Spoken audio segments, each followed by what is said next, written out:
지난 시간에는 우리 이제 개구리 재앙에 대해서 상고했고, 오늘은 이제 16절부터 19절까지 불과 4절 말씀인데, 이의 재앙이죠.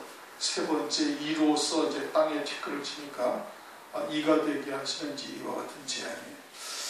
오늘은 이제 말씀이 뭐 4절밖에 되지 않아서 오래 할 거 아니고, 뭐 그렇다고 또 그 다음에 파리의 재앙을 들어가기도 그렇고, 그래서 그냥 4절만 하려고 그럽니다. 지난 시간에는 1절부터 15절까지 개구리 재앙이었죠. 개구리로 너희 온 지경을 친다.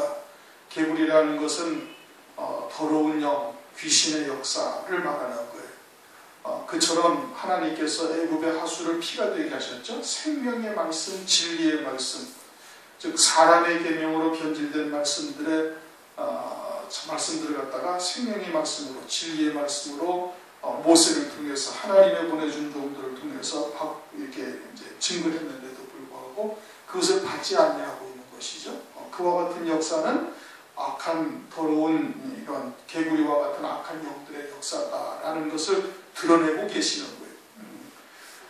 그래서 이제 술객들이 또 자기들 술법대로 이제 개구리를 나오게 하죠. 그건 악한 영으로 난 거예요. 악한 영으로 난 것이고, 그것은 선을 행하되 거짓 선을 말하는 겁니다. 세상의 선이죠. 그것으로는 영생에 이르지를 못하는 거예요. 그와 같은 것을 이제 술객들도 개구리로 애굽 땅에 올라가게 했다는 것은 그와 같은 말씀인 것이고, 10절의 끝부분에 우리 하나님 여호와 같은 이가 없는 줄을 알게 한다. 개구리를 떠나게 하는 것은 하나님만이 하시는 일이에요. 그렇게 빛이 임하면 어둠이 자연히 떠나게 되는 것이죠. 귀신은 물 없는 곳을 찾아다닌단 말이에요. 그렇게 진리의 말씀만이 이런 악한 영의 역사들을 떠나게 하시는 것이고, 그와 같이 하나님만이 이제 그렇게 하실 수 있음을 이제 개구리의 재앙을 통해서 이제 말씀하신 것인데, 오늘은 이제 세 번째 이의 재앙이죠. 16절 여호와께서 모세에게 이르시되 아론에게 명하기를 내 지팡이를 들어 땅에 티끌을 치라라. 그것이 애굽 온 땅에서 이가 되리라. 이제 이의 재앙, 세 번째 이의 재앙이 임하게 되어지는데, 이제 여기에는 이제 특징이 하나 있어요. 특징이 뭐냐 하면은, 애굽의 술객들은 이 이를 내지 못해. 개구리의 재앙까지는, 개구리는 애굽의 하수에서 이렇게 자기들도 올라오게 했는데, 근데 이의 재앙은, 이것은 애굽의 술객들이 하지 못한다 이겁니다. 우선 하지 못하는 것이 이제 있고, 그 다음에는 이제 이의 재앙은 경고가 없어요. 그렇죠? 바로에게 이야기를 하나님께서 모세를 통해서 미리 경고를 하셨는데, 개구리 때도 그러고, 이 다음에 파리의 때도 또 그렇게 경고를 하셨는데, 이는 그렇게 경고를 하지 않냐고 그냥 즉각 하나님께서 모세를 명해가지고 땅에 티끌을 쳐서 이가 다 올라오게 해서 사람과 생축에게 다 이제 가서 이제 막 긁게 만드는 것이죠. 막 드러나게 만든다 이겁니다. 이제 그와 같은 이제 그 특징이 있는 거예요. 그러면 이를 통해서 하나님께서 우리에게 영적으로 계시하는 게 뭐냐? 이제 그것이 이제 중요한 것이죠. 우선 땅에 티끌을 쳐요. 그렇죠? 땅에 티끌. 땅에 티끌이라는 것은 먼지와 같은 것이요, 바람에 날려가는 것이요, 아무것도 아닌 헛것인 것을 말하고 있는 거예요. 그렇게 애굽의 하수물을 먹으면서 살아오는 삶이 전부 다 육에 속한 삶이죠. 육에 속한 삶이요, 그것은 헛것이요, 바람에 날려갈 것이요, 아무것도 아닌 것인데, 그것이 애굽에 속한 신앙은 죄인지를 모르고 살아가고 있는 거예요. 육에 속한 신앙, 또는 사람의 계명으로 변질된 누룩이 섞인 떡을 먹고 있으면서 자신들은 그것이 하나님의 말씀으로 하나님의 뜻을 쫓아 믿음으로 살아가고 있다고 본인들은 그렇게 생각하는 거예요. 혼잡한 말씀, 사람의 계명, 또는 세상의 철학, 또는 세상의 초등학문, 윤리나 도덕, 이런 것으로서 살고 있으면서도 자기들은 그것이 신앙이다, 믿음으로 살고 있다, 사람들 다 그렇게 여긴다 이겁니다. 그렇게 여기고 있는 거예요. 그러면서 그것이 죄인지를 모르는 거예요. 그런데 모세로 말미암아 그 애굽의 땅에 티끌을 갖다가 아론으로 치게 하니까 그것이 이가 돼가지고서 다 드러난다 이겁니다. 드러나는 거예요. 요즘은 이제 이가 별로 없어요. 그렇죠? 근데 저희들 어릴 때만 해도 이가 어마어마하게 많았어요. 막 그리고 학교에서 그 뭐 DDT인가 뭐를 갖다가 막 머리에다가도 뿌려주고 막 옷에다가도 뿌려주고 그 당시에 그것이 얼마나 해로운 것인지를 모르고 막 그냥 학교에서 초등학교 다닐 때 뭐 그렇게도 하고 그랬어요. 근데 엄청나게 이가 많아서 깨끗하게 씻지도 못하니까 머리를 기른 여학생들은 여자아이들은 뭐 그냥 머릿속에 속해가 뭐 허옇게 있을 정도로 그랬단 말이에요. 근데 그게 있으면 어떻게 속해나 이 같은 게 있으면 자꾸 손으로 긁고 이것이 안에서 스물스물 기어다니니까 간지러워서 막 긁는 거예요. 그리고 이가 있는 것이 자꾸 자기가 긁음으로써 아 이가 있다는 것을 드러나게 하고 있는 것이거든요. 그와 같이 지금 애굽의 하수를 먹으면서 땅에 속하여 땅의 티끌과 같은 삶을 살고 있으면서도 그게 죄인지를 모르고 있는데 그것을 갖다가 죄라는 것을 드러나게 하시는 역사를 말하는 겁니다. 육에 속하여 애굽의 하수를 먹으면서 땅에 속한 자로서 땅의 티끌과 같은 인생으로 살아가고 있는데 그것이 죄인지를 모르고 있는 거예요. 누가? 애굽에 있는 사람들, 애굽의 하수를 먹고 있는 사람들. 그래 그것을 지팡이로 침으로써 이가 되게 해서 그것이 스물스물 걸어다니면서 스물스물 기어다니면서 자꾸 긁고 뭐 기어다니는 데를 이렇게 손으로 자기가 찾아 긁어내고 있음으로써 그것이 죄로 드러나게 하시는 역사를 주님께서 하고 있음을 지금 말하고 있는 거다 이겁니다. 즉 죄를 숨기고 회개하지 아니하는 자들에게 일을 주셔서 그 죄를 숨길 수 없게 하는 그런 역사를 말하는 것이죠. 그와 같은 것을 땅에 티끌을 쳐서 이가 되게 함으로써 애굽의 하수를 먹으면서 산 모든 것이 그와 같이 죄악된 것인데 멸망의 길인데 헛것인데 그것을 깨닫지 못하고 있는 거예요. 누가? 애굽의 하수를 먹고 있는 사람들이. 그들은 그걸 모르는 거예요. 오늘날도 사람의 계명으로 세상의 철학이나 세상의 초등학문을 마치 하나님의 말씀처럼 여기면서 그렇게 살아가고 있는 하나님의 백성들이 자기들이 이것이 헛것이요 하늘나라에 올라가서 어두운 데 쫓겨나가 슬피 울며 이를 갈미 있게 될 거라는 것은 전혀 모르는 겁니다. 자기들은 하늘나라에서 다 상급과 영광을 받을 것이라고 심지어는 그리스도의 신부가 될 거라고 아주 철저히 믿고 신앙생활을 그렇게 열심히 하고 있는 거예요. 그런데 하나님의 진리의 말씀이 딱 들어가게 되어지면 그것이 죄라는 것이 다 드러나게 되는 거다 이겁니다. 죄라는 것을 드러나게 하시는 거거든요. 악한 개구리의 영의 역사라는 것도 하나님께서 드러내줬는데도 그것도 받아들이지 아니하는 거예요. 그러나 하나님께서 그와 같이 하나님의 말씀을 통해서 그 모든 것이 다 죄라는 것을 드러나게 하시는 역사를 말하는 것이에요. 결국 이제 그렇게 됨에도 회개치 아니하고 있는 것이죠. 성경에서 그러한 장면이 어디에 나오는 거 아니? 창세기 4장 9절을 보면은 여호와께서 가인에게 이르시되 네 아우의 아벨이 어디 있느냐? 그가 가로되 내가 알지 못하나이다. 내가 아우를 지키는 자니까. 하나님께서 아벨이 죽은 것을 알고 계세요. 그리고서 가인에게 와가지고서 가인에게 네 아우 아벨이 어디 있느냐? 몰라서 하나님이 물으시나요? 가인이 아벨을 쳐 죽인 걸 하나님이 다 알고 계시는 거예요.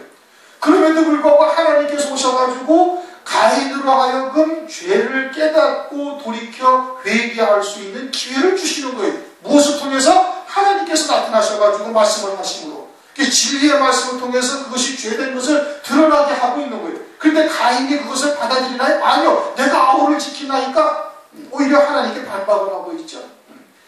그럼 하나님께서 그렇게 네 아벨이 어디 있느냐 물으면은 아버지 죄송합니다. 제가 잠깐 격동을 해가지고 흥분해가지고 아우를 죽였습니다. 고백을 하면 되겠는데 그러한 대답이 나오기를 하나님께서는 바라고 계시는데 가인이 그렇게 대답을 하지 아니하는 거예요. 이가 되어져서 땅에 묻어버린 아벨의 피가 다시 이가 되어져서 그에게 와서 드러내고 있음에도 불구하고 죄를 갖다가 고백치 아니하고 있는 것이죠. 그러자 창세기 4장 10절 가라사대 네가 무엇을 하였느냐? 네 아우의 피소리가 땅에서부터 내게 호소하느니라. 네가 땅에 묻은 그 죄가 지금 이가 되어져서 올라오고 있는데도 불구하고 그는 갖다가 죄를 고백하지 않고 있죠. 요셉의 때에도 또 그렇습니다. 창세기 42장 14절을 보면 요셉이 그들에게 이르되 내가 너희에게 이르기를 너희는 정탐이라 한 말이 이것이니라. 형제들이 왔어요. 요셉이 알아요 몰라요? 요셉은 다 금방 알아요. 그런데 형들이 와가지고 요셉을 봤는데도 요셉을 알아봐요 못 알아봐요? 못 알아보는 거예요. 그러니까 요셉은 자기 고향을 떠나서 애굽에 와 있으면서도 한시도 자기 아버지와 자기 형제들을 잊어버린 적이 없는데, 형들은 요셉을 갖다가 애굽 사람들한테 팔아버리고는 다 잊어버린 거예요. 애굽에 와가지고. 그래가지고 요셉이 묻습니다. 아비가 누구냐? 너희 형제가 몇 명이냐? 베냐민이 잘 있느냐? 그러면은 요셉에 대한 생각을 해봐야 될 텐데, 요셉이라는 생각을 전혀 알지를 못하고 깨닫지도 못하고 있는 거예요. 심지어는 장자로부터 그 순서대로 쫙 앉혀요. 쫙 앉혀가지고 식사를 주고 있는데, 그래도 요셉이 누군지를 못 알아보고 있는 거예요. 그러니까 뭐라고 해? 정탐이다. 정탐이라는 것은 다른 나라를 침략하기 위해서 사전에 가서 그 나라의 군사나 뭐 도로가 어떻고 뭐 기타 등등 여러 가지를 파악하는 자들이죠. 붙잡히면 어떻게 죽는 거예요. 그렇게까지 하나님의 말씀을 통해서 그들로 하여금 깨닫고 돌이켜 회개할 기회를 하나님께서 주셨음에도 깨닫지를 못하고 있는 거예요. 그러니 너희들은 영원한 사망에 처해질 자들이라는 것을 요셉을 통해서 그렇게 알려주시는 것이죠. 그 죄를 드러나게 하시는 역사를 말하고 있는 거예요. 오늘날 우리들에게도 하나님께서 말씀을 통해서 그것을 깨닫게 하시는 거예요. 감각되어 영적으로 감각이 있는 자들은 그와 같은 것을 깨닫게 해서 이가 나오게 하시는 것이죠. 죄가 무엇인지를 깨닫게 하시는 겁니다. 애굽 사람들도 하나님의 자녀들이에요. 가나안 사람들도 하나님의 자녀들이고. 그래서 애굽 사람들에게 하나님께서 왜 이가 나오게 하셔요? 그들도 회개하여 돌이켜 하나님에게로 돌아올 수 있게 하시기 위해서 그러시는 겁니다. 출애굽기 7장 5절을 보면은 내가 내 손을 애굽 위에 펴서 이스라엘 자손을 그 땅에서 인도하여 때에 애굽 사람이 나를 여호와인 줄 알리라 하시네. 그들에게도 하나님이 여호와 하나님이 되심을 알게 하시기 위해서 여러 가지 이적을 베풀고 계시는 거예요. 하나님의 자녀들인데 애굽에 내려가서 온갖 우상 숭배를 하고 태양신을 섬기면서 하나님을 알지 못하고 있으니 그들로 하여금 하나님이 누구신지 알게 하시는 역사를 하나님께서 이렇게 여러 가지의 재앙을 통해서 알게 하시는 거거든요. 그게 이가 나오게 한다는 뜻이, 이로 땅의 티끌을 지팡이로 쳐서 애굽 온 땅에서 이가 되게 하여 가지고 사람에게 오르고 생축에게 오른다. 그것은 오늘날 하나님께서 우리들에게 죄가 무엇인지를 말씀을 통해서 드러내시는 역사를 하는 것을 말하고 있는 것이죠. 그런데 왜 하나님의 백성들이 이렇게 죄에 대해서 무관하게 됐느냐? 그것은 아담의 때부터 그렇게 된 겁니다. 아담이 선악을 알게 하는 나무를 먹고 난 다음에 하나님께서 찾아오시니까 숨죠. 그것을 아담에게 하나님께서 또 말씀을 하시면서 네가 선하게 알게 하는 나무를 과실을 먹었느냐. 그러니까 아담이 뭐라고 해요? 하나님이 내게 주셔서 함께하게 하신 이 여자가 주어서 먹었나이다. 그 말은 뒤집어서 생각하면 뭐냐면, 아니 하나님이 주신 여자 때문에 내가 그걸 먹었다. 하나님께 핑계를 대는 거예요. 여자는 또 누구에게 핑계를 대? 뱀에게 핑계를 대는 거예요. 그러니 원죄 있는 몸을 입고 있는 사람들이 다 그와 같이 되어져서 결국은 멸망하게 되어질 것을 말씀하고 있는 거예요. 결국은 하나님께서 우리에게 성령을 부어주시고 하나님의 말씀이 우리의 신비에 새겨지지 않으면 우리는 그저 은혜에서 다 끊어질 수밖에 없는 존재들인 거예요. 그런데 하나님께서 우리에게 그와 같이 말씀을 신비에 새기시고 성령으로 말미암아 생각나게 하시고 돌이킬 수 있는 은혜를 우리에게 베풀어주고 계신다 이겁니다. 그런데 애굽에 속한 자들은 화인 맞은 양심들이 되어져가지고 개구리로 온 땅을 칠 때도 깨닫지 못하고 땅에 티끌을 쳐서 이가 되게 해서 사람에게 올라오고 생축에게 올라올지라도 그때로도 또 깨닫지 못하는 이와 같은 자들이 되는 것이죠. 그래서 17절 그들이 그대로 행할세 아론이 지팡이를 잡고 손을 들어 땅에 티끌을 치매 애굽 온 땅의 티끌이 다 이가 되어 사람과 생축에게 오르니. 사람과 생축에게 오른다라는 것은 그와 같이 하나님 앞에 죄가 무엇인지를 깨닫게 하시는 거예요. 드러나게 하시는 것이죠. 생축에게 오른다라는 것은 그렇게 죄가 깨달아졌을 때 하나님 앞에 속죄 제물로 번제 제물로 드려져야 할 제물인데 제물로 드리지 아니하니 그것도 다 더러운 것이 되었음을 하나님께서 드러내고 계심을 지금 보여주시는 겁니다. 그런데 18절 술객들이 자기 술법대로 이같이 하여 이를 내려 하였으나 못하였고 이는 사람과 생축에게 있습니다. 술객들이 일을 내려고 하는데 못 내는 거예요. 술객들은 죄가 죄됨을 깨닫게 하지 못한다 이 뜻인 겁니다.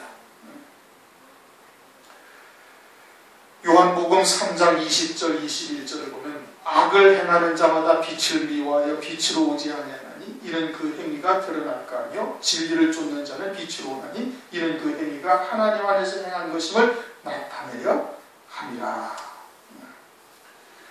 마귀의 종이나 마귀에게 속한 자는 죄를 드러내서 회개케 하지를 못하는 거예요. 영생에 이르는 열매를 맺을 수 있도록 이끌어가는 역사를 못한다 이겁니다. 그러니까 일을 내지 못하는 거예요.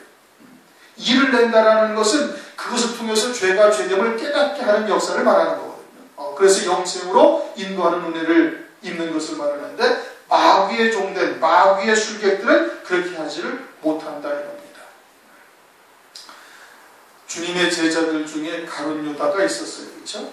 베드로도 있었고 가룟 유다도 마태복음 27장을 보면 예수님이 십자가 위에서 죽임당하시는 것을 보고 스스로 목매달아 죽습니다. 스스로 목매달아 죽어요.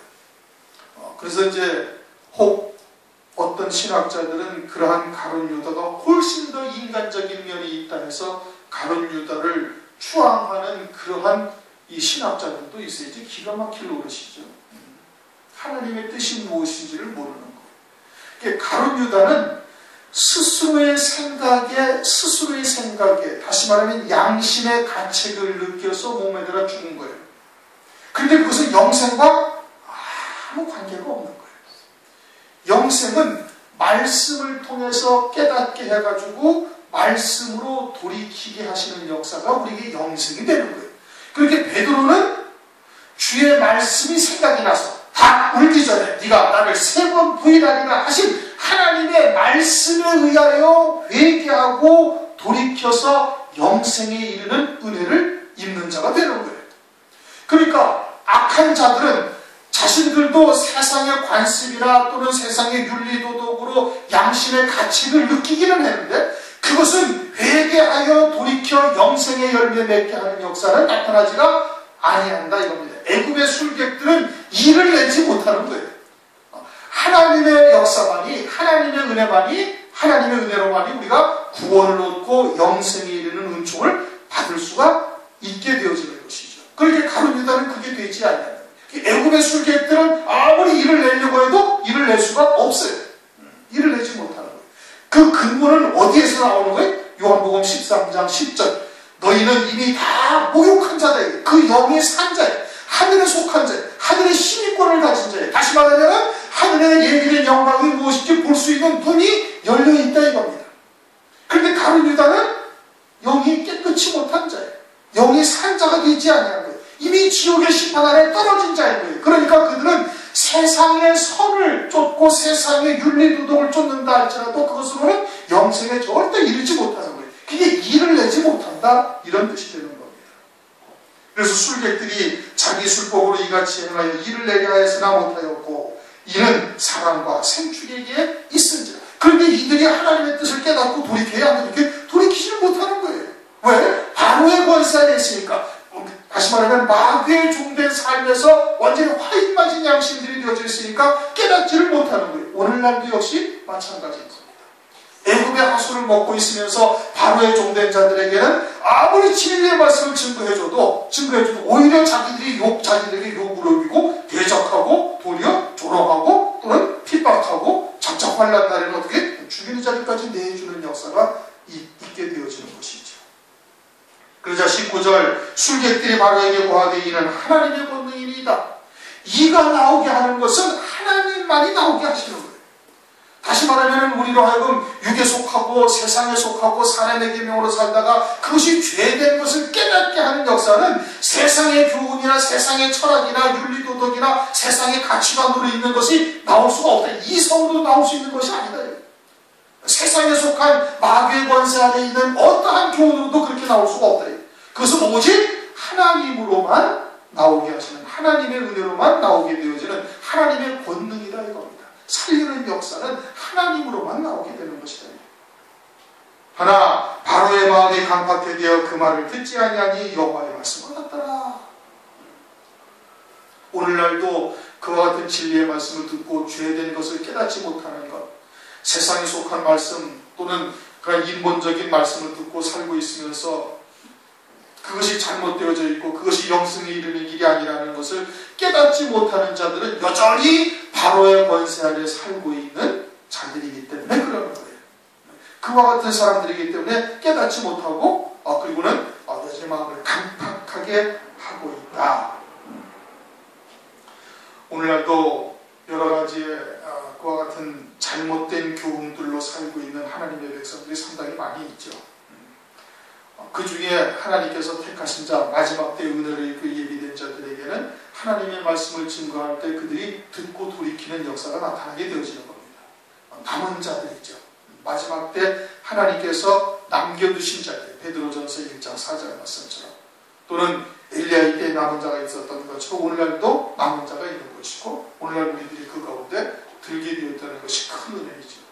그러나 이와 같이 바로의 권세 아래서 애굽의 하수가 그것이 하나님의 말씀이라고 또는 진리의 생수라고 먹고 있는 자들, 그래서 화인 맞은 양심이 되어져서 이제는 아예 하나님으로부터 끊어진 자가 되어진 자들은 절대 알아듣지 못하는 겁니다. 죄가 죄된 것을 깨닫지 못하는 거예요. 개구리의 역사라는 것도, 개구리의 영, 악한 귀신의 역사라는 것도 전혀 깨닫지를 못하는 거예요. 그리고서는 전부 다 성령이라고 다 이야기를 하고 있습니다. 전부 다 성령이라고 얘기를 하고 있어요. 그런데 주님께서는 분명히 유대인들에게 마귀의 자식이라고 말씀하고 있지 않습니까? 독사의 새끼들이라고 아주 책망하고 있지 않았습니까? 너희는 다 마귀의, 너희 앞에 마귀에게서 난다. 그것을 오늘날로 말하면 뭐예요? 귀신의 종들이요, 마귀의 자식들이라는 것을 말씀을 하고 있는데, 오늘 교회들은 전부 다 아니라고 그러거든요. 그러므로 오늘날 우리가 그러한 하나님의 은혜를 입고 진리가 무엇인지를 깨달았다는 것은 엄청난 하나님의 은혜인 거예요. 그러므로 그런 것을 늘 감사하시고 하늘의 소망 가운데 끝까지 승리하시길 주님의 이름으로 축원합니다. 통솔 잠시 기도하시겠습니다.